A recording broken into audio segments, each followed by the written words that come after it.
Hey YouTube, this is Ben Gessel. How's it going? Just hanging out here in my room, making another awesome video for you guys. This is gonna have a bunch of different things going on. I'm gonna probably make another video or two tonight about some different subjects. This is kind of a general one, but it's gonna have some observations, I suppose. Some of this is observations. Some of this is just what's been going on. Some things more recently, and some things are gonna be more questions. So kind of a bunch of different stuff. But I kind of have a little bit more of an organization to it, so it helps. But the first thing I want to mention, though, the first stuff has to do with YouTube's kind of related things. Have you guys ever noticed that if you do an edit for a comment more recently, that your edit doesn't show up immediately? I don't know if you guys have noticed that, but it's a super recent thing.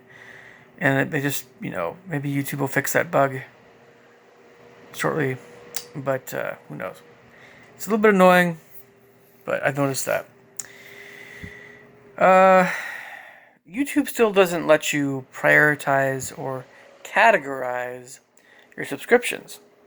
So you'd think that because of how much we use it, some of us use YouTube a fair amount, some of us more than others. There's kind of a, it's like for everything in our lives, some things more than others. Some of us are very fastidious about how we organize things. Others of us less so, but a lot of us are kind of very, very much that way for some things, and other things not so much. But yeah, YouTube doesn't let you have a order of priorities.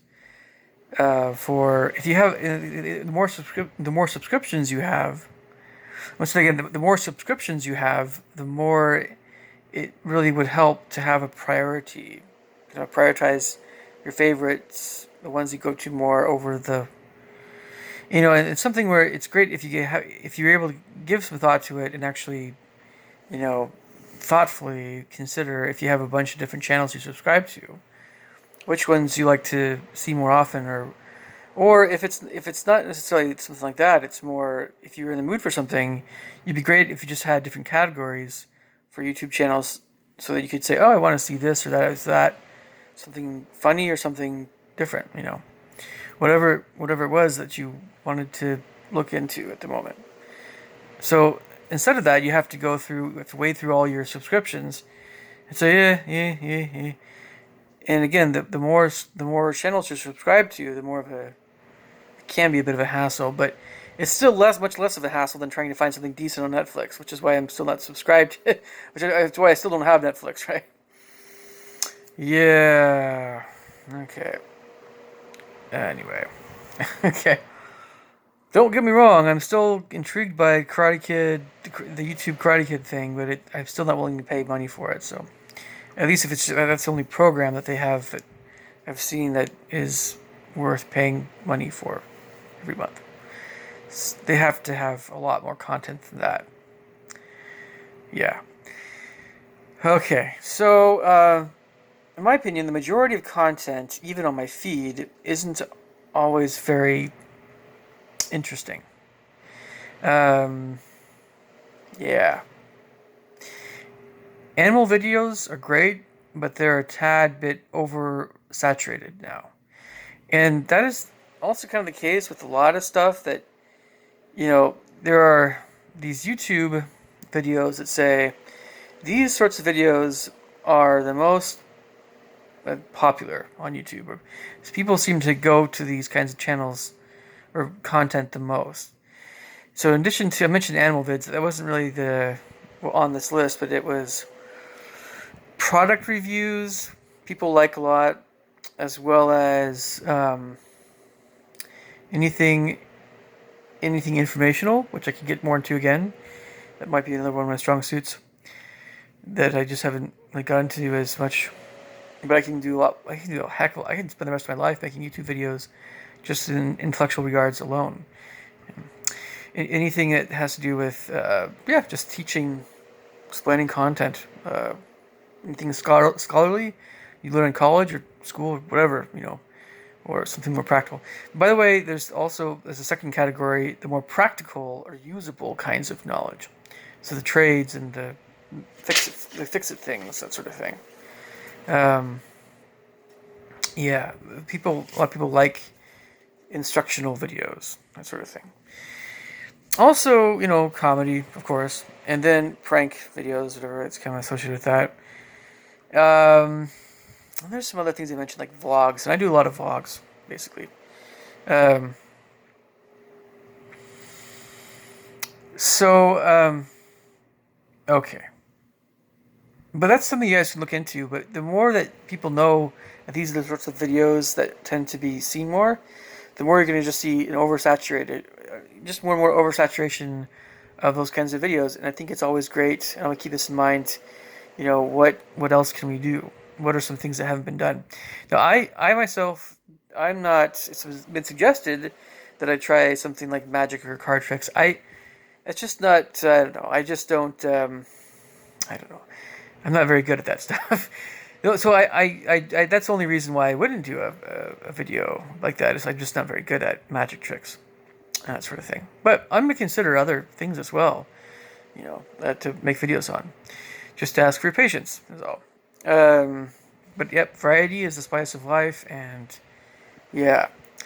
So, but I'm often think of variety, maybe, it's very easy for me to think about my strong suits and things. I'm just cautious about putting a lot of music out there that someone can steal us all.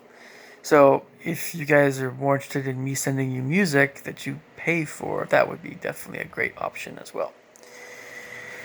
Okay, so clickbait is everywhere. In my case, when I make a more vague title for a video, it's because the content is too broad to make it more specific as far as the title. It's frustrating to not see something you want to see.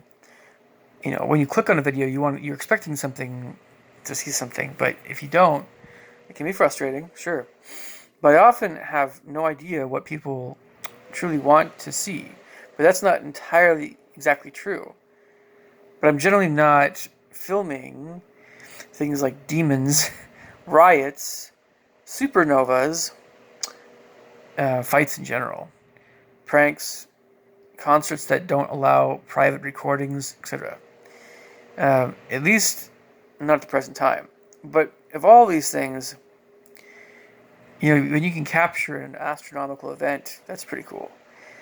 But if you guys are able to capture filming a demon, by all means.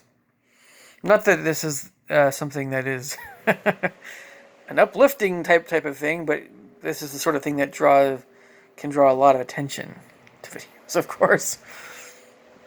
And the videos out there that have to do with the supernatural and demons are so few in number, and they're so debated as to their authenticity and whether or not they actually are demons. Yeah, I'm very familiar with the subject. Like the demon in the fire, or the demon in the smoke, the World Trade Center burning, and then there's like the little creatures that you've seen, crawling around in the forest, that sort of thing. And anyway, so okay. So I'm subscribed to over 700 YouTube channels, and most of them I hardly even watch. I don't know if you guys are in the same ballpark. When I pass 1,000 channels that I've subscribed to, maybe I should delete some of these guys. I don't know. I mean, so that doesn't mean I'm not friends with that person anymore. I still have, of course, my Facebook page up. Being subscribed to somebody and being their friend, they can be two different things. But if you don't know someone, and when you subscribe to them, your friendship is based on kind of a subscription. That's a tough one, because if they're in a different country, how else can you maintain contact with them I think they're really cool or in some respect. Well, that's also why I have my Facebook page up still. I don't put anything on it hardly, but I have it up there for people that want to. Yeah, they're like, YouTube is great and all, but it's hard to. I don't feel like it's the most socially oriented media. Even though I think creating video content and things and subscribing to people and sharing videos that way is great, you know. But, you know, if somebody wants to do something a different way, they can do things a different way. But Facebook, again, is just, it's very text. It's got its own little thing, and I, you know, tolerate it, but I'm not really on it very much. So, so, okay. Um, so I'm mentioning I was subscribed to so many channels here. I just means I might need to lighten the load a little in the future, and what that'll mean is, you know, for every subject that I'm interested in, I might need to narrow it down a little bit regarding who I'm subscribed to. It depends on the nature of what it is, but there are so many political channels. There's so many politically oriented channels out there. Again, that for me, like, I probably have easily over a dozen political channels, and of course they're more conservative. But that, you know, I mean, I'd like to have some variety of what I'm seeing. Like, I'm subscribed to Russian television, so if it isn't, we're not talking necessarily always about conservative versus liberal. We're talking sometimes about just having getting media from a different country. That can sometimes be a really valuable thing. If you feel like, you know, you are seeing the news and seeing all political events the way you want to see them, be it, let's say, either a liberal or conservative or some other standpoint in that regard. If you're still a fan of the two-party system, Democrat, Republican, you know, if that's, you know, cool. But when you can see something from Arabian, Russian, British, Chinese, Indian, Mexican, and, you know, I don't know, German or something. If you can see an event, or Nigerian or something. If you can see an event from a number of different standpoints, that is a very valuable thing. Those kinds of channels, I think, are really worthwhile because they show stuff that maybe we don't see in the United States so much.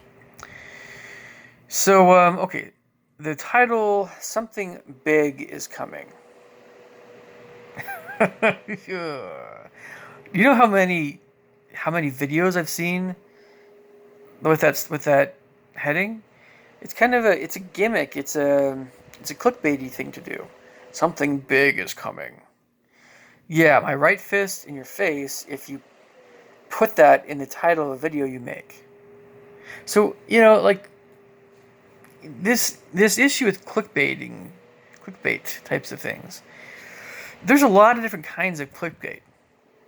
When I started making YouTube videos a while back, I understood what it was, what clickbaiting was. But in my defense, I just, you know, didn't want to spend a whole heck of a lot of energy and time, you know, making my videos more movie-like or making them more professional level. That's not clickbait. That's just, you're just making videos in a more, you know, amateur kind of way. So, you know, that's different than clickbaiting kinds of things. It's when you put something, it's a subject matter that you're talking about, but more especially kind of, you made it sound like your video was going to be have certain kinds of content, and it was very, very different than that. And I think a lot of folks tend to be most critical of clickbaiting kinds of things when it comes to things like movies that we're trying to watch for free on YouTube, right? But it's not the movie we wanted to see, and it's, you know, kind of edited so that it would escape the YouTube censors. And I've never even bothered with that stuff. You know, I feel like I've gotten the good end of the deal where I can see this free stuff, or even the stuff that's passable. It's watchable, but, you know, maybe it's sped up a little or slowed down. Yeah, I'll admit it. Sure, you know. And of course, if YouTube doesn't have it, Dailymotion might have it. And if Dailymotion doesn't have it, then maybe you can find it for very cheap, you know, at Fred Meyer or something like that. Or there's always a way of watching a movie without having to pay $4 for it on YouTube, that you'll only watch it once, and then you're done with that. That's kind of, I mean, that's more expensive than Redbox. And Redbox, anyway, I'm getting my pedestal too much here, but clickbaiting things have more to do with either movies especially, but also music, pop music to a certain extent, but also kind of events that are happening that, are kind of a hot button kind of thing. I'll still talk about things that are happening. I might not film it though, or I might not be super high energy about it or whatever. Is that clickbait? You see, there's a lot of gray areas there. So it's something that a lot of these things are kind of still developing and changing over time. And like most people on YouTube, I still believe are not especially intelligent, or they're not. They follow the pack. And this is, again, my main beef with a lot of people. But it's not just teenagers. Teenagers or whatever, young people. They shouldn't be singled out that way so much. But it's very evident when you're interacting with somebody who is kind of a lemming. They're kind of a lemming, right? They use the things that they say, the words they use, the kinds of ways they're more lemming-like. It doesn't mean that they're still great people, whatever. Just that some people are lemmings, right? Some people are lemmings, some people less so. Anyway. In an intellectual kind of way, especially. Okay. So, I hate those kinds of titles. Don't get me wrong. I'm aware that this is kind of an issue sometimes. Okay. By the way, I was going to mention something about Armageddon or World War III. When we see a title, when we see something like a title, like something big is coming, we're expecting. What are we expecting? We're expecting more information on when Jesus is coming again, right? When is Jesus coming again? When is World War III happening? Is World War III actually happening? Is Armageddon happening? Is somebody attacking Israel?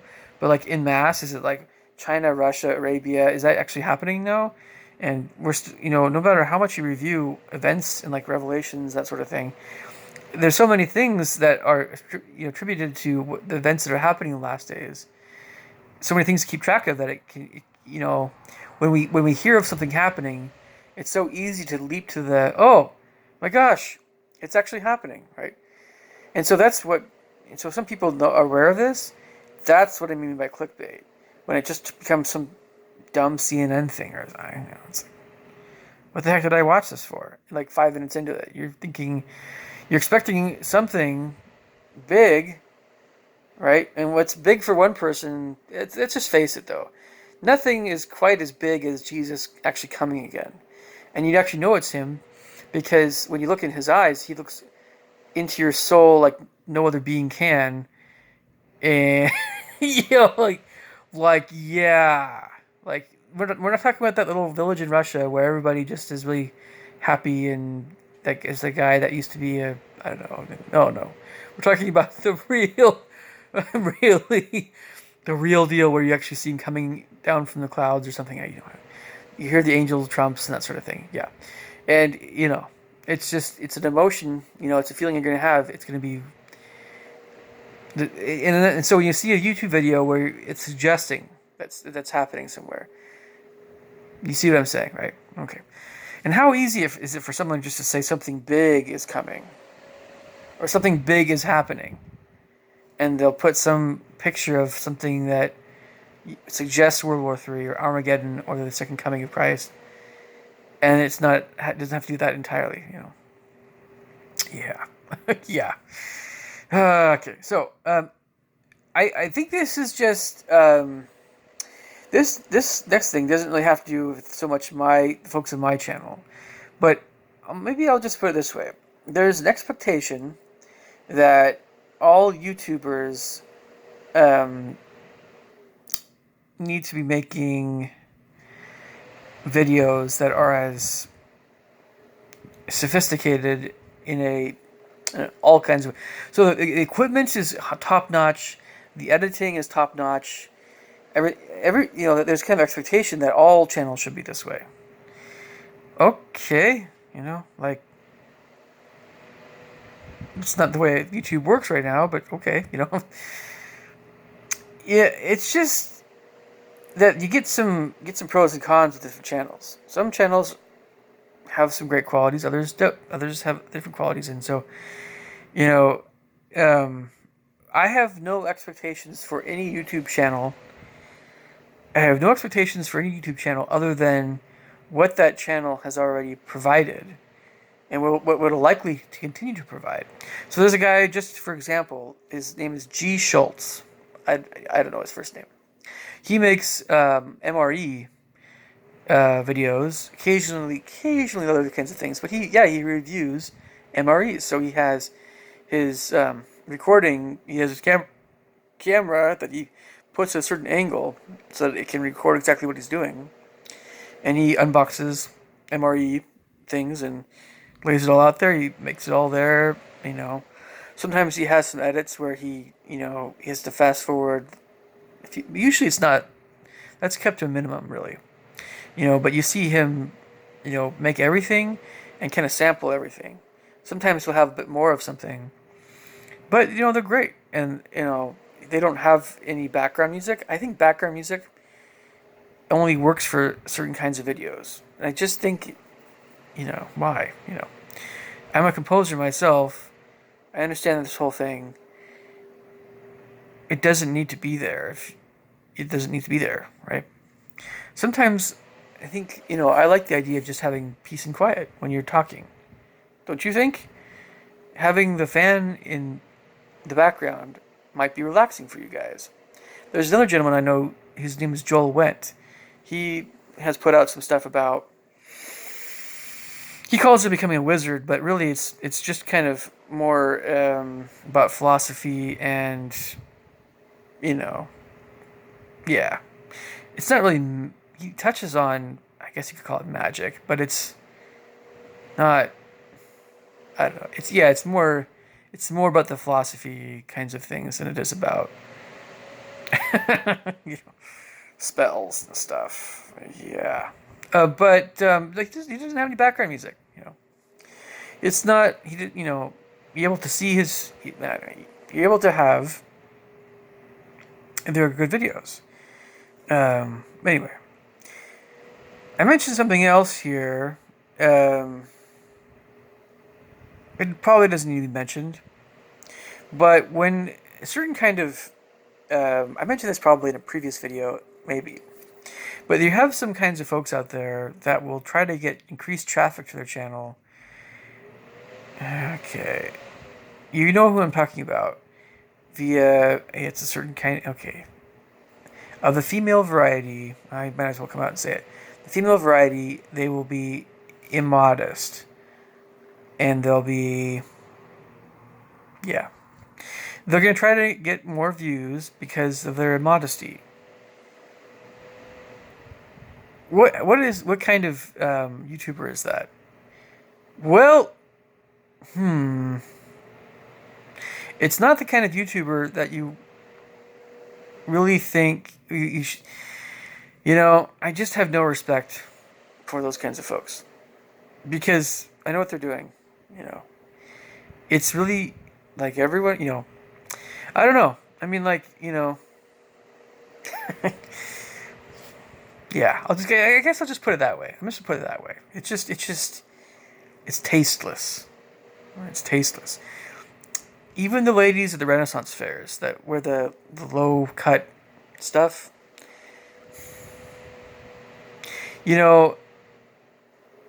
That's debatable how appropriate that can be, but they don't wear that every day. And it's often, I understand that this whole thing with cleavage is a gray area somewhat, depending on how you see this thing morally, but what I'm talking about is when you're watching a video on YouTube and the woman that's talking to you is you're looking at the woman the entire video and she's being immodest. That's what I'm talking about. Women have no problem with you looking away when they're in real life if they're wearing something low cut or looking at their eyes instead of they actually like that, I think. Then they don't, But it's just, anyway, I'm going to leave that subject alone. But that's I really, really despise that behavior on YouTube. I really do. I really, really do. Because it's a gray area, but anyway. Okay, jumping topics here a little bit. Actually, I think I'm gonna make another video on about this next stuff. But I have some car repairs tomorrow. Not looking forward to. Maybe very expensive. Darn it all. Um, but I had a few questions for you guys to wrap this video up. So, when was the last time you guys used actual mail? Like put a stamp on a letter and mailed the letter. And also, when was the last time you guys went to a library? 'Cause there's so many. It's all online. Everything's online. But don't get me wrong. I still love a good book. I still think the libraries are great. But these two institutions, the post office and the library, are just oh man, I don't know. Like the bookstore, you know, I don't know. I hate to see these institutions get smaller. I'm not sure if that's a good thing, but you know, anybody who's over 60 or 70 probably is, or 50 even, but 60, 70 especially. Anyone who's getting on in years a little bit will probably still like ask the question. Post office, well, especially libraries and bookstores, that sort of thing. Where do they all go? Why aren't there a bigger deal? And anyway, okay, so how many movies within the last decade have you guys actually seen that you actually love? Yeah, yeah. And I'm going to mention this before. There's this definite difference between um, movies and video games that are artistically made or are of higher artistic quality, and those that are not. I'm going to keep saying it.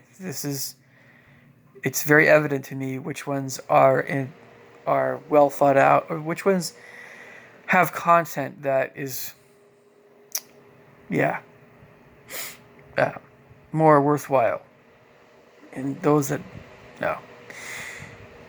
All right, I will catch you guys a little bit later. Take care. Have a good night. Bye.